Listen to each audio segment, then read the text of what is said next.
Herkese merhaba, ben Kerem. C# dersleri serimizin ikinci videosunda sizlere konsol uygulamalarında nasıl daha görsel bir şekilde uygulama geliştirebileceğinizi göstereceğim. Konsol uygulamalarında alışık olduğumuz bir pencere var bildiğiniz gibi. Kara bir konsol ekranı. Ben burada hazır bir şablon oluşturmuştum sizlere anlatmak için. Şimdilik bunu bir kaldıralım ve çalıştıralım uygulamamızı. Tabii ki de bu şekilde hemen ekrandan gidecektir. Bir readkey komutu atayalım ve görelim.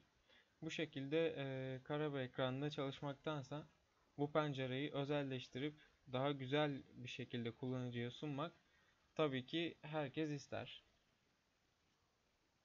Şimdi gelelim bunu nasıl yapacağımıza. Aslında çok basit bir şey. Çok fazla bir ayarı yok.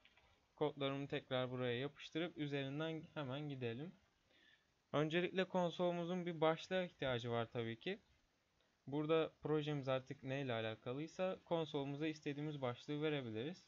Console.title diyerek konsol penceremizin başlığını değiştirebiliyoruz. Aynı şekilde konsolumuzun o arka planının siyah renginden kurtulup başka renklerde kullanabiliriz. Üstelik bunu sadece satır satır da yapabiliriz veya geneline de uygulayabiliriz belirli aşamalarla. Hepsini anlatacağım tek tek. Öncelikle biz bütün arka plana uygulayalım. Yani bütün ekran bizim belirlediğimiz renk olsun. Bunun için console.background color deyip console color sınıfından herhangi bir renk seçiyoruz. Burada da fena renkler yok. Hemen şuradan tekrar ayarladım. Aynı şekilde yazı renklerimizi de değiştirebiliyoruz. Console.foreground color kullanıp ben burada yazı rengimi de yeşil yaptım. Arka plan rengimi de gri yaptım. Daha sonrasında bunun tüm konsol ekranına uygulanması için console.clear komutunu kullanıyoruz, metodunu kullanıyoruz. Ve size göstermek için burada bir yazı yazdırıyorum.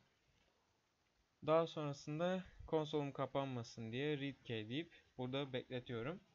Şimdi ne demiştik? Biz ya satır satır bu değişiklikleri yapabiliriz ya da bütün genel ekranı uygulatabiliriz demiştik.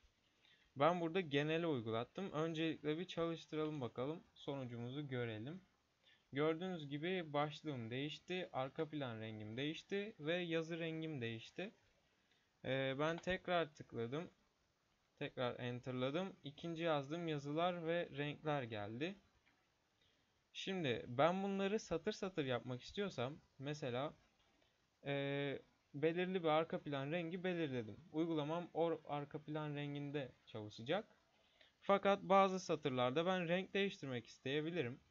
Bu çok makul bir seçenek. Hemen onu da anlatayım. Burada console clear komutunu kullanıyoruz demiştik ya. Eğer bu komutu kullanmazsak hemen şöyle yapalım. Tekrardan çalıştırıyorum.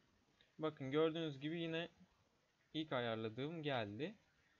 Tekrardan enterladım ve ikinci yazdığım yazılar burada ayarladığım şekilde sadece yazının olduğu satırlar o renklerle değiştirildi. Burada ne ayarlamışım mesela? Yazı rengini kırmızı, arka plan rengini de koyu sarı ayarlamışım. Koyu sarı pek güzel durmuyormuş. Onu bir değiştirelim. Daha açık bir şeyler olsun. Mesela blue mesela. Mavi yapalım. Tekrar şöyle bir değiştirdiğimde gördüğünüz gibi bu şekilde tek tek satırlara da uygulatabilirsiniz.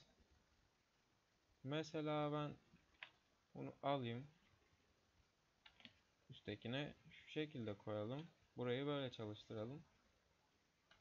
Bu geldi. Bakın değişiklikler yazısı renkler renk komutlarımı yazdıktan önce buraya yazdığım için renk komutlarımı yazmadan üste yazdığım için yukarıdaki seçenekler aktif oldu.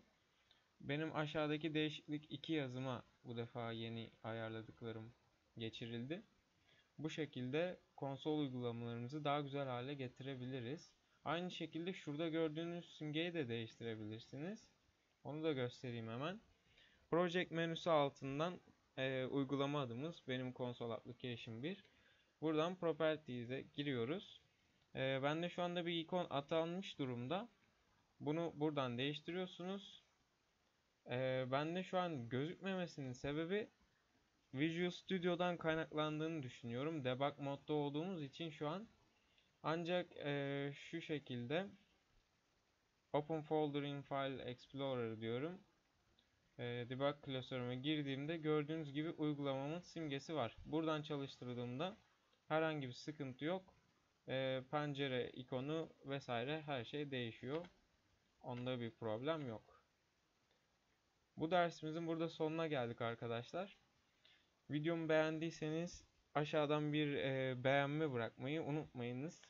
Ve kanalıma abone değilseniz kanalıma abone olun. Sonraki derslerde görüşmek üzere.